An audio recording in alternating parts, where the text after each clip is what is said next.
Tu te sens-tu coupable, toi, de ne pas être assez souvent avec ta fille, tu sais? Il dit tellement, tellement. Ben, ça vient teinter tes lunettes à l'heure du coucher.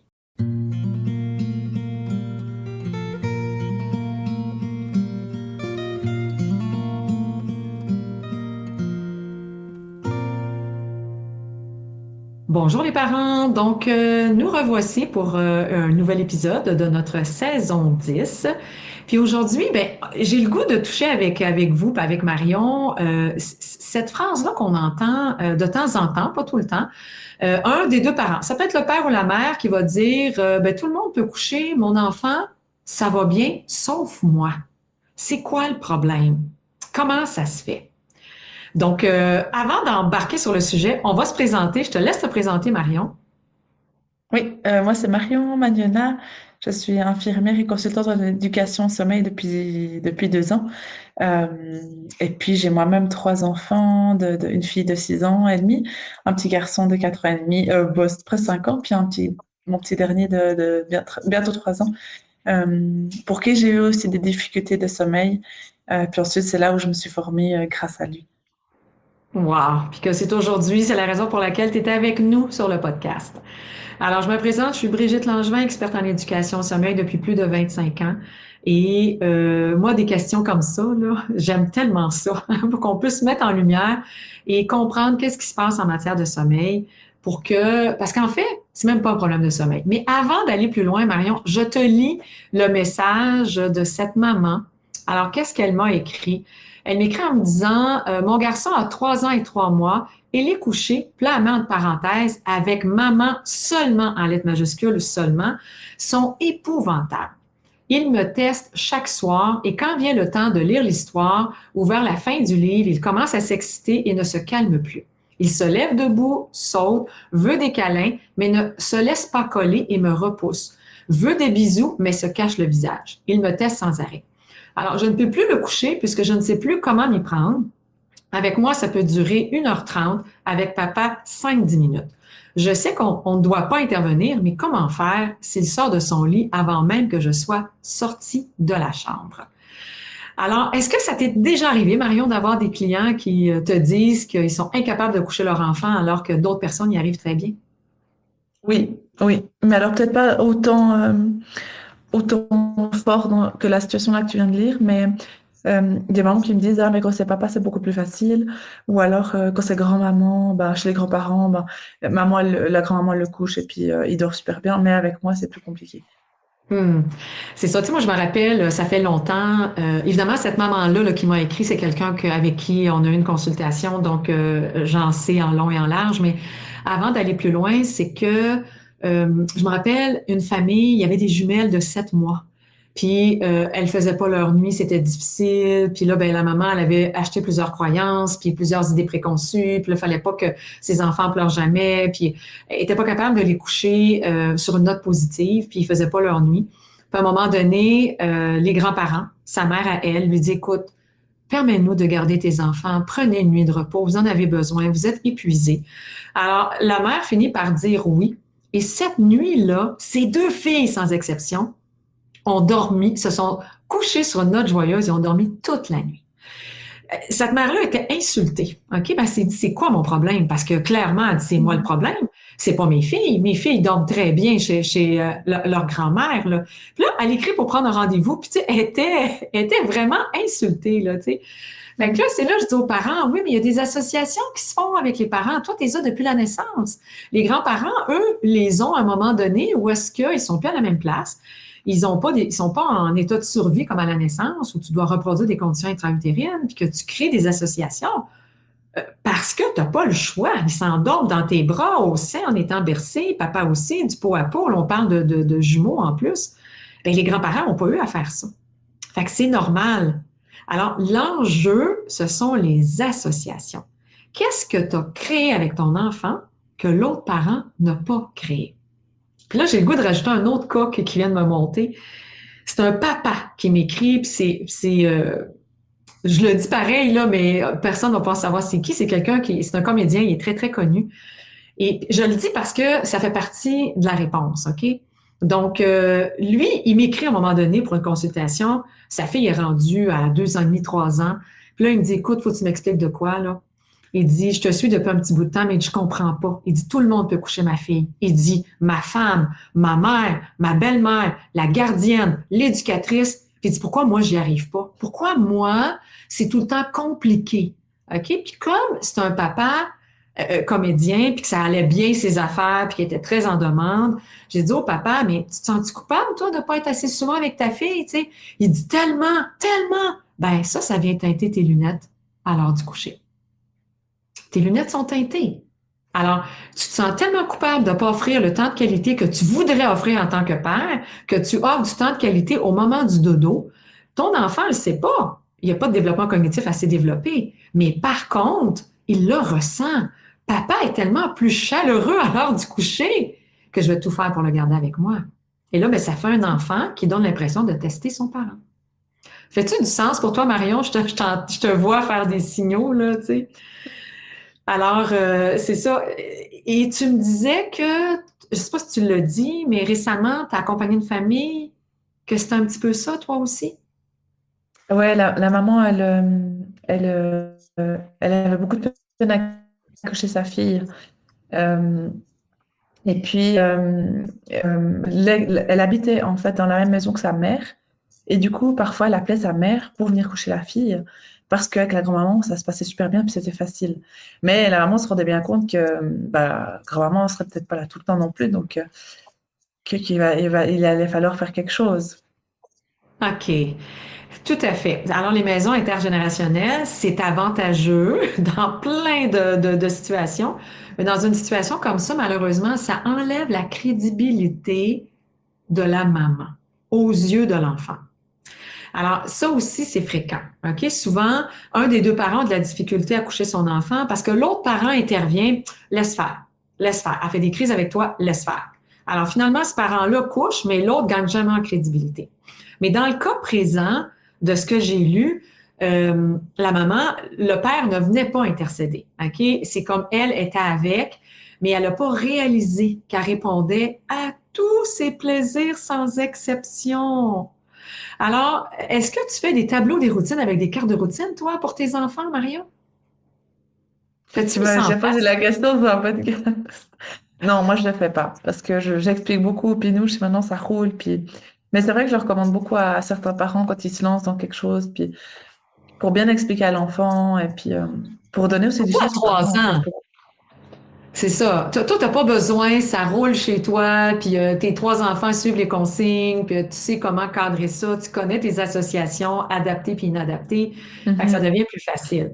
Alors, le parent qui a créé des associations inadaptées, puis comment on peut l'expliquer? Mettons, tu donnes une définition d'association inadaptée, qu'est-ce que tu dirais, Marion? J'aime ça poser des questions à Marion, je la mets en boîte des fois, mais elle me sort des définitions que je pourrais pas nommer moi étant donné son expérience avec la famille, mais étant donné aussi sa jeune expérience par rapport à l'éducation au sommeil. Je t'écoute. Si je prends un exemple d'un bébé, hein, c'est sûr qu'il n'a pas 3 ans Oui. et 3 mois comme dans le cas ici.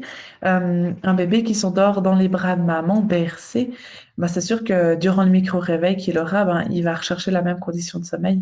Donc, il voudra retrouver les bras de son parent. En fait, il s'est endormi dans telle condition, il aimerait la retrouver dans la même condition euh, au prochain réveil durant la nuit. On crée une association, j'associe, je m'endors au bras, j'ai besoin de sommeil égale s'endormir dans les bras. Hmm.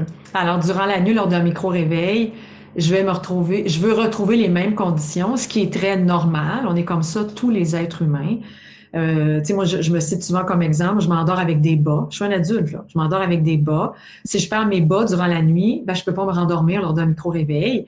Est-ce que je suis manipulatrice, gâtée ou je sais pas trop quoi, est-ce que les parents peuvent sortir, mais pas du tout. OK, j'ai besoin de mes bas pour dormir.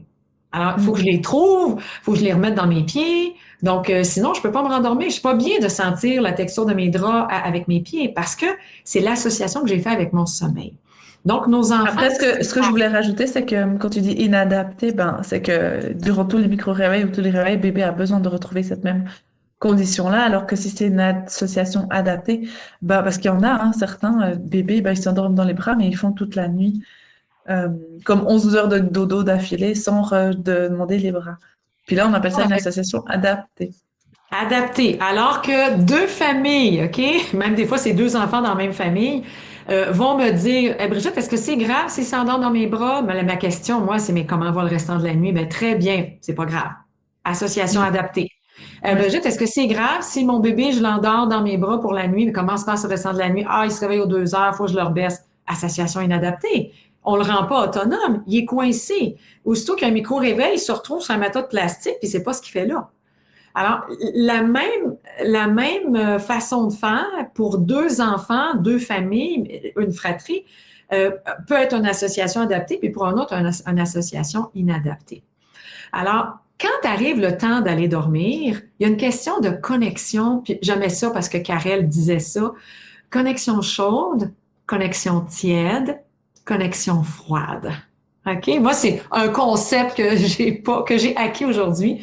Mais ma fille est venue au monde avec ça, avec cette sensation-là de connexion. Et il y a un des deux parents qui va toujours offrir une connexion plus chaude. C'est quoi une connexion chaude, Marion? Peux-tu me donner une définition de là-dessus? Un parent qui sera peut-être plus chaleureux dans ses gestes, dans son affection, en fait. Euh, Mm. Qui vont dans répondre ses beaucoup, beaucoup au mots, tout simplement. plaisir, c'est ça, qui vont Ouais. en redonner, redonner. Alors, chez toi, c'est qui a la connexion la plus chaude entre toi et le papa? Je sais pas. Je- Ça dépend un peu des moments. Mon mari, il voit beaucoup moins mes enfants quand même de jour, parce qu'il travaille la semaine. Donc, tu sais, le soir, des fois, moi, je suis là, bon, bah, couche-les. Moi, je suis contente que la journée se termine aussi. Puis, mais je pense que c'est un petit peu égal, je dirais. Puis moi, je suis d'accord avec toi. OK? C'est vrai qu'avec le temps, vous êtes devenus un petit peu plus égal. Mais quand il y a eu des petits défis avec Charlie, il se relevait, tu as dû faire des stratégies qui étaient difficiles à ton cœur de maman, qui avait la connexion la plus chaude? Ouais, c'était moi. Et voilà. Vous avez une connexion assez similaire, toi et le papa, mais toi est une petite bite plus chaude que papa. OK? Mhm, Puis, certainement. c'est c'est ça. Puis on dit, ben c'est normal, c'est la maman, mais c'est pas toujours comme ça. Alors, il y a des mamans qui ont une connexion beaucoup plus froide que celle du père. Puis on va le voir, tu sais, le papa que j'ai nommé comédien, là, sa connexion était chaude, mais il est comédien, il est connecté à lui, dans ses émotions. Il est un super bon comédien, mais il y a une connexion chaude. Ça vient avec. Alors, c'est sûr que quand il est avec son enfant, c'est enveloppant, c'est douillet, c'est chaleureux, c'est plaisant, c'est agréable. T'as pas le goût de t'en passer. Même moi, là, OK, moi, je suis connexion tiède maintenant, là, mais je veux dire, dès que je suis avec quelqu'un qui a une connexion chaude, comme ma fille, tu sais, t'es dans ses bras, tu fonds. Mais quand t'es dans les bras d'une connexion froide, puis tu sais, on en a tous autour de nous, là, tu dis, mon Dieu, on dirait un bloc de glace qui vient de me serrer dans ses bras. Pourtant, il m'a fait un câlin pareil, là. Alors, Mm. c'est ça la connexion. Donc, qu'est-ce que j'offre à mon enfant? Le père qui fait ça en 5-10 minutes, on peut-tu s'entendre qu'il y a une connexion froide? Est-ce qu'on est d'accord, Marion? Non, moi je trouve pas forcément parce que ça peut être 5-10 minutes. Moi je trouve que c'est encore un temps raisonnable. Enfin, ça peut être court hein, pour certains parents, mais ça dépend de la qualité de la connexion. Tu as raison. La qualité de la connexion était chaude, mais pour qu'il parte au bout de 5-10 minutes, est-ce qu'il a gardé une connexion chaude? Non. Non. Alors, il a su, à la toute fin, mettre une connexion froide. C'est assez, ça suffit. Tu as eu ton bisou, ton histoire, ta chanson, ton gobelet, puis de là, le tableau des routines, parce que des fois, l'autre parent a besoin de regarder les images. Tu as tout eu ça. Maintenant, c'est terminé, je m'en vais. Alors, ça prend, c'est froid, ça, là. Alors, il y a des papas qui ont vraiment une connexion beaucoup plus froide, qui sont expéditifs. Ils vont lire l'histoire, là, OK? Mais ils vont lire, tu sais, je l'ai fait moi aussi, là. Je lisais juste les pages paires du livre d'histoire, pas les pages impaires, pour aller plus vite. Jusqu'à temps que ma fille s'en rende compte, parce que son père lisait les pages paires et impaires, OK? Alors, des fois, tu as un parent qui est plus expéditif, il donne son temps de qualité ailleurs qu'au temps du sommeil, puis moi, je faisais ça. Aller dormir, moi, je suis bien dans ma bulle, je veux pas être dans la bulle de l'autre. Alors, je suis plus expéditive, donc ma connexion est plus froide. Alors, ça a toujours été plus facile pour moi de coucher ma fille, parce que ce détachement-là, je l'avais plus facilement. Alors, le parent qui redonne, redonne, redonne, redonne à chacune des demandes, ben ça dure 1 heure et demie. Puis ça fait que malheureusement, cet enfant-là ne comprend pas que c'est la fin parce que son parent n'est pas clair. Puis c'est pas dans les mots, des fois c'est dans le ton de voix. C'est le ton de voix quand même que ce ben là, c'est assez mon petit coco. Là, maman, là, elle a tout donné. Là, maman est fatiguée, toi aussi, tu vas faire dodo. Ben ça veut dire continue. On est-tu d'accord, Marion? Je te vois sourire, Voilà, là. ça. Oui. C'est ça. Alors, la connexion, ça passe dans mon timbre de voix, dans la douceur de mon regard, puis dans la façon dont je vais toucher mon enfant. Alors, sans s'en rendre compte, cette maman-là, parce que j'ai jasé avec elle, souvent les parents vont me dire, oui, mais c'est parce qu'elle donne pas assez de temps de qualité. Ah, c'est sûr, regarde, il faudrait qu'elle donne plus de temps de qualité dans la journée. C'est pour ça qu'il la réclame le soir et qu'il veut la garder. Mais cette maman-là donne beaucoup de temps de qualité, plus que le papa. OK? Alors, Mhm. quand arrive le temps de coucher, cette maman-là n'arrive pas à mettre ses limites, n'arrive pas à avoir une connexion froide, même si elle reconnaît qu'elle a fait la routine avec lui, qu'elle a répondu à toutes, là, OK? Ces 3 histoires, ces 2 chansons, puis elle se couche 2 minutes à côté de lui, puis là, elle flatte un peu, puis mais il en veut encore et encore et encore et encore et encore. Alors toi, est-ce que tes enfants sont comme ça? On appelle ça le syndrome du rappel, là. Est-ce que tes enfants... Non, bah, il y a toujours des périodes un peu plus, des fois, difficiles, hein. Puis c'est sûr que j'ai eu des périodes avec le syndrome de rappel, clairement. Maintenant, je suis tellement outillée aussi que, tu sais, on sait. Et puis parfois, ben, se dire, bon, ben, moi, je couche mes enfants, je fais un bec, je sors, et puis mon mari, il vient terminer, puis après, ben, c'est fini. Enfin, c'est mais là ça. aussi, je sais que le temps de qualité que je donne à mes enfants de jour, tu sais, je pense que j'en donne déjà beaucoup, donc le soir, pour moi, voilà, c'est aussi cette déconnexion, le besoin qu'ils ont de dormir aussi. Puis je sais que si je prolonge trop longtemps, ben, c'est pas aidant non plus, ni pour eux, ni pour moi. Mais est-ce que tu as réalisé avec le temps que dans ton coffre à outils, tu as mis des éléments qui te permettent d'avoir une connexion plus froide à la fin de la routine pour que tes enfants comprennent que c'est terminé? Euh, je sais pas, je pense que c'est plutôt de leur dire, de les aviser avant, tu sais. Ah bah maintenant on va monter, maintenant on va, les dents sont faites, on lit une histoire en haut, puis après c'est bisous câlin, puis maman elle sort, puis moi je les avise beaucoup, puis après C'est c'est bon. très Alors, le dur. tableau des routines, il sert à ça aussi. C'est intéressant. Alors, toi, tu préfères le faire, tu as comme un tableau des routines auditif. OK? C'est donc, je suis pas surprise avec la personnalité de Marion. Donc, tu vas les aviser. OK? On fait ceci, on fait cela, on fait ceci, on fait cela. C'est la même chose à peu près à tous les soirs. Donc, les enfants savent que ça, c'est la fin et que quand c'est terminé, c'est terminé. Alors, on peut faire un tableau des routines visuelles.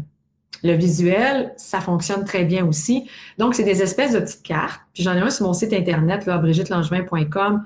C'est marqué oui, je suis intéressée par le guide des routines.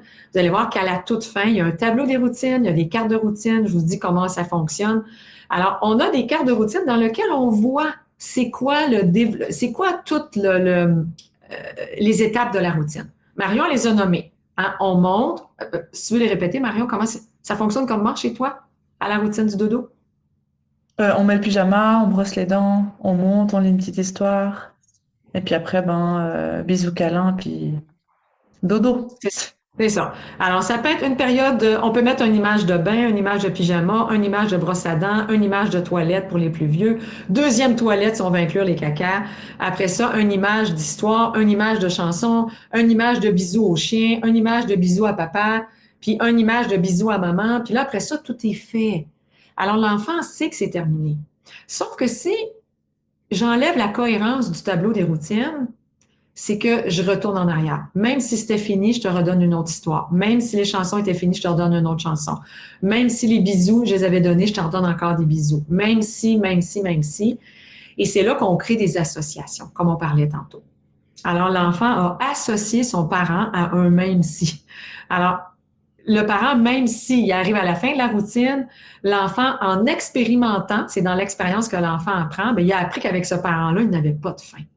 La fin, c'était quand on est trop épuisé et on n'est plus capable de continuer. Tu vois ça dans ta clientèle, des parents qui te disent je dois me fâcher pour qu'elle se Mhm. coucher. Mhm. Ouais, ouais, clairement. Mhm. C'est ça.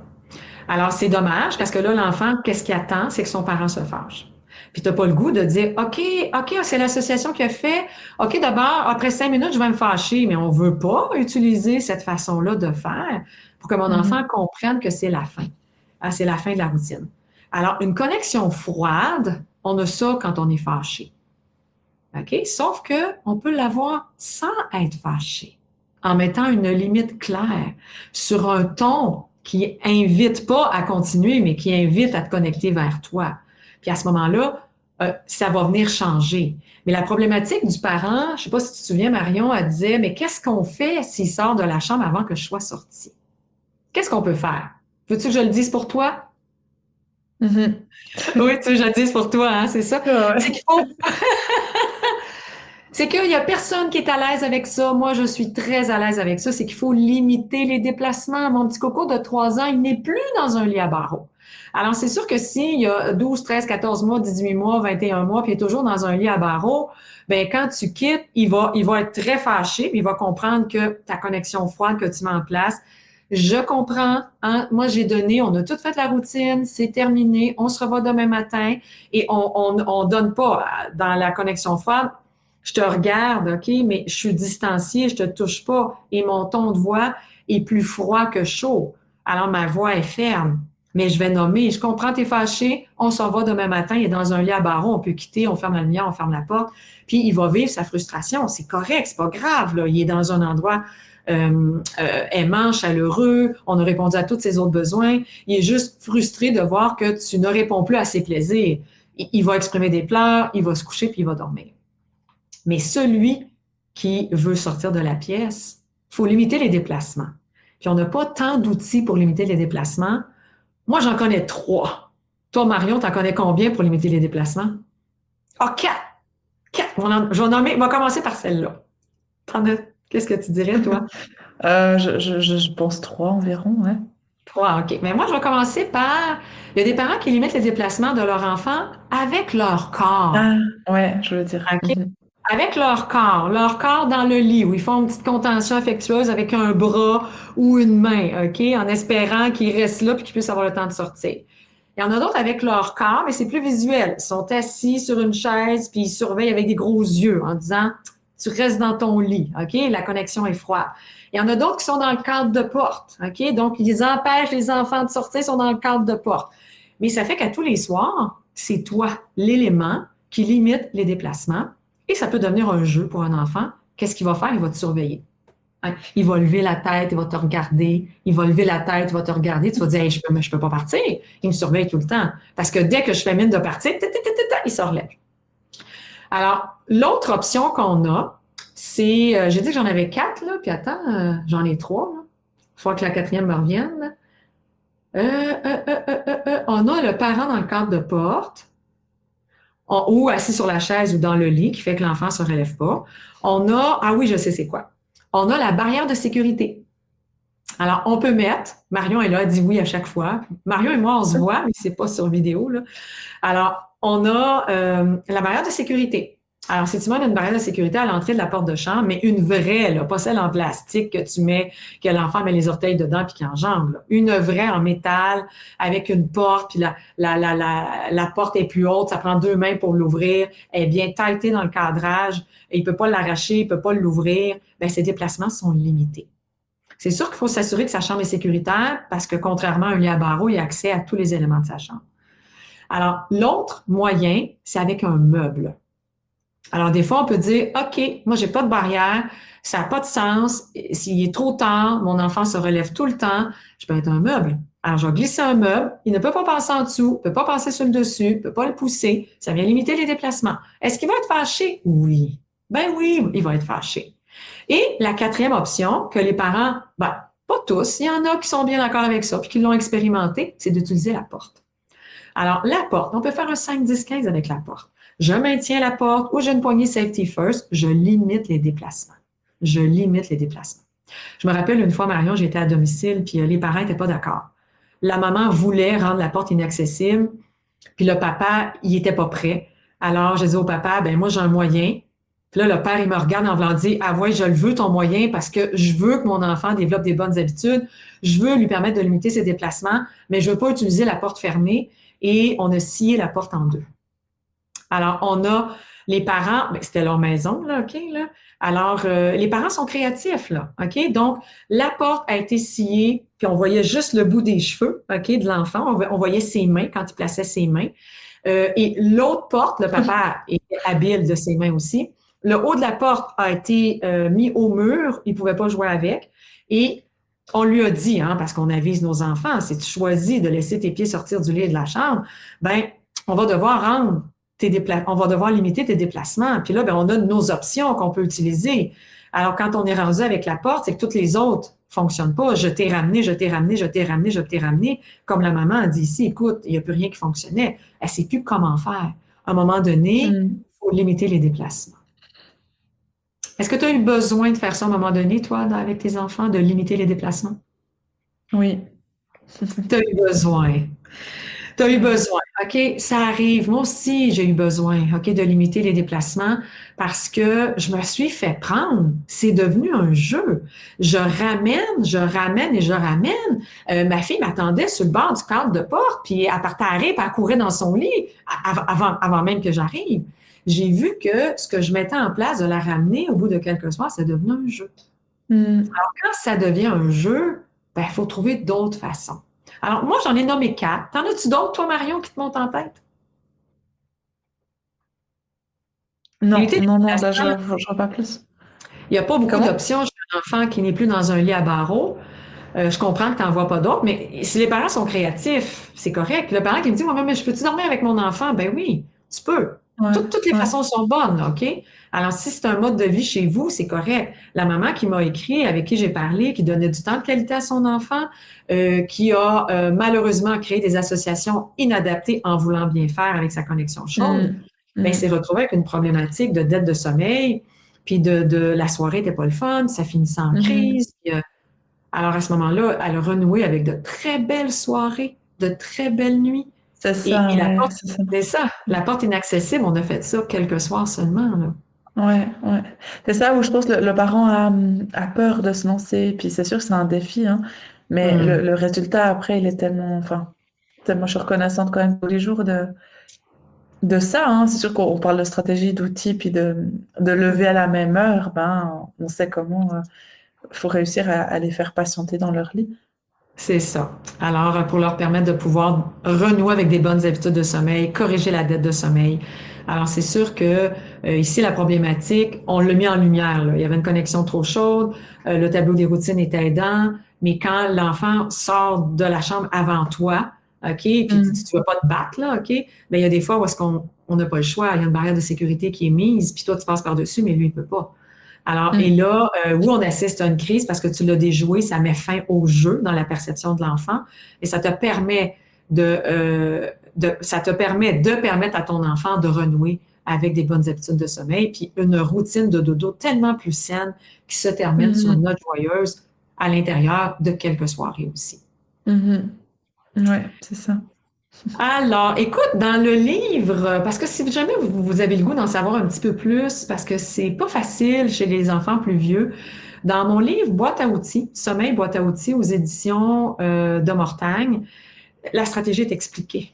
Je sais, quand ton enfant sort de son lit, de sa chambre, puis tu as essayé de le ramener, de le ramener, de le ramener, puis que toute la famille est épuisée, puis toute la famille est fâchée, rendue à 21h, 22h, puis que le lendemain, la journée est difficile parce que tout le monde est fatigué.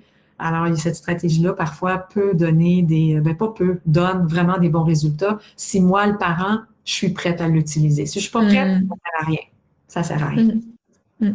Mais d'ailleurs, elle a aussi, il y a quelque chose aussi, elle aussi qui est expliqué dans le livre de Chalamet et Thierry, hein, Mon enfant dort mal ou quelque chose comme ça. Il parle Ah, aussi de se servir de. il parle de limiter les déplacements aussi, je me souviens Ouais, pas. ouais.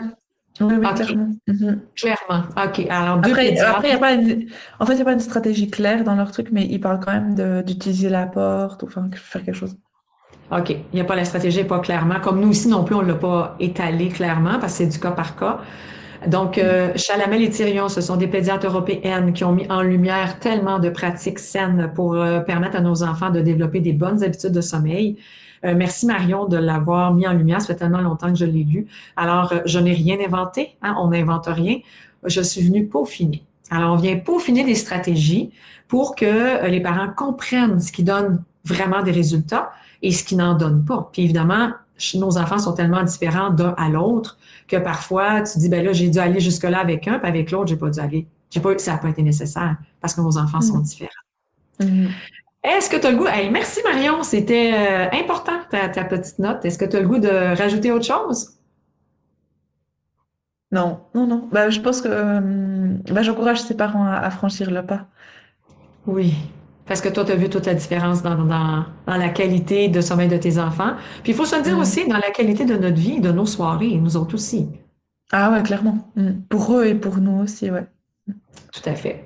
Alors, on se dit à la semaine prochaine. À la semaine prochaine. Bye bye. Bye bye. C'était Brigitte Langevin, experte en éducation au sommeil depuis plus de 25 ans. Si jamais tu as le goût d'en apprendre plus parce que tu veux pas que le sommeil se soit sur un coup de dé, je t'invite à consulter mon site internet brigittelangevin.com. Si jamais tu as le goût d'en savoir vraiment beaucoup plus puis d'accompagner des familles, toi aussi, comme moi je le fais, tu vas y découvrir la formation Les Amis du Dodo. À bientôt! C'était Marion Magnona, infirmière et consultante en éducation au sommeil des enfants. Si tu as le goût de consulter mon parcours d'une maman avec 3 enfants, ou si tu recherches du soutien, je te laisse consulter mon site internet je rêve de dormir.ch.